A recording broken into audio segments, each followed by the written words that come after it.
that. Joining our conversation is Senator Tammy Duckworth, Democratic senator from Illinois, member of the Senate Armed Services Committee. She lost both her legs and some mobility in her right arm after the Black Hawk helicopter she was piloting was hit by a rocket-propelled grenade fired by Iraqi insurgents in 2004. Senator Tammy Duckworth, you have fired off tweets and made comments today that I'm going to print on my wall and show my little boy what a badass woman sounds like. Tell me about your reaction today to this reporting. Well, I wish I could say I was surprised, but I'm not surprised. You know, when I went through basic training in the Army, they taught us our Army values, and then those are loyalty, duty, respect, selfless service, integrity, and personal courage. Has anybody ever seen Donald Trump exhibit any of those values at all? No, in any situation, whether it has to do with the military or not. And so I'm not surprised that he would say these things, but it is absolutely unacceptable in the commander-in-chief of the United States to say such thing about the heroes who've served in uniform. Senator Duckworth, one of the things that people find most disturbing is that no one has come out and said, I mean, they're denying the story, but it's more of an attack on the media. No one has come out and said that Donald Trump doesn't possess these feelings, this lack of understanding of why anybody would sacrifice for their country. What do you have to say to military families who are re-traumatized by that, who are living with the pain of losing a son, losing a daughter, losing a mom, losing a dad, losing a brother or a sister, to hear the country's sitting commander-in-chief disparage their service? Well, what I tell them is they have a choice come November 3rd, and they need to go out and vote. They have safeguarded the Constitution and safeguarded liberty and our values and our national security for all of us. I asked them to please go out and vote this coming November 3rd and vote for someone that they know will actually defend them.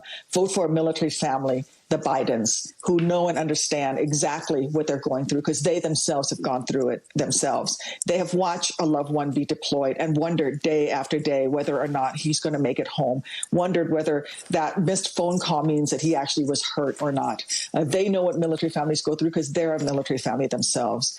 And I would ask them to make your voice heard at the ballot box. That said, I will tell you also that they have advocates in me, in other senators, and other congresspersons who truly do recognize and value and honor their sacrifices for this nation. And we will not stand by and let this president trample on all of the things that they stand up for.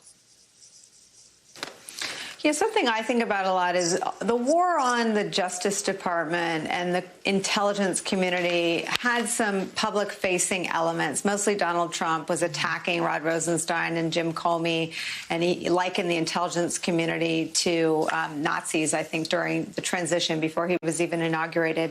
I wonder if you think that the damage that he does, there's some reporting in Phil Rucker and Carol Lenig's book about him going over to the Pentagon for a briefing in the tank. It was designed to be an education of Donald Trump. He ended up calling them all babies, losers.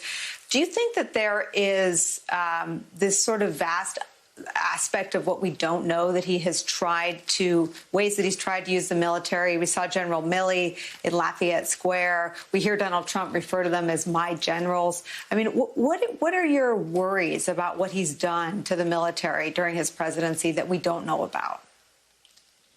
Well, he's gutted the military. I mean, he has driven down morale. That's why there was that poll earlier this week that shows that for the first time, a majority of the military members of the military will not be voting for Donald Trump. But we're going to have a lot of hard work in front of us to rebuild the confidence within our military. And he's also used them for political gain and politicized the military. This is something that no president has ever done, and it's not supposed to be done. The military is one of the last remaining institutions in this country that the American people respect because they are not political. And for him to use them in a political way just shows what a failure he is as a commander-in-chief. He just wants to use them to stroke his own ego, and that's not what this military is for. Our military has sworn that they will defend to their death this nation and our security for people who may never know their names. We have to honor that, and we must lift that up above everything else. And then we need to be there to support them at the VA. We need to be there to make sure that when they suffer the wounds of combat, that those wounds are cared for. You know, this is the same president who said that those military men and women who suffered brain injuries after the bombing happened last year, that, you know, those are just headaches. Those were not real injuries. It's shameful that we have a commander-in-chief who would say such a thing. Do you think that the fact that he doesn't understand why we go look for men and women injured in action or missing in action is a waste of time? Does that endanger the military? It very much endangers the military. It endangers the cohesion within the military, but it also, if you cared about nothing else, if you cared nothing about all of the values and you know, for me in the Army, the soldier's ethos, the warrior ethos, which is one of the things you say is, I will never leave a fallen comrade behind.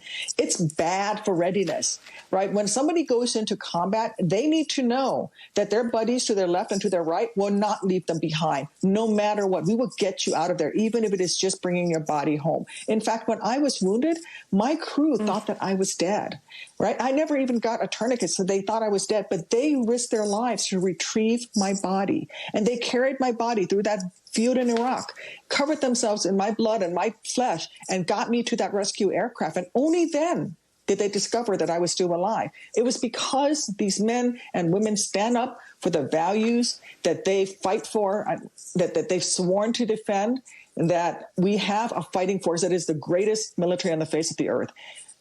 If you break down those values, if you start leaving people behind, then people will think twice about signing up for service. People will think twice about letting their children sign up. People will think twice about taking on that mission because they won't know whether or not they will get left behind. The American military leaves no one behind. That is a core tenet of what we are, and it's also why we're the most powerful military on the face of the earth. And with this coward-in-chief that we have in the White House right now, doesn't deserve to be the commander-in-chief of this great military. Senator Tammy Duckworth, you have taken my breath away with that description of your own rescue. Thank you so much for your service. Thank you so much for being willing to talk about it. Thank you so much for doing it with us. We're really grateful to you. Thank you.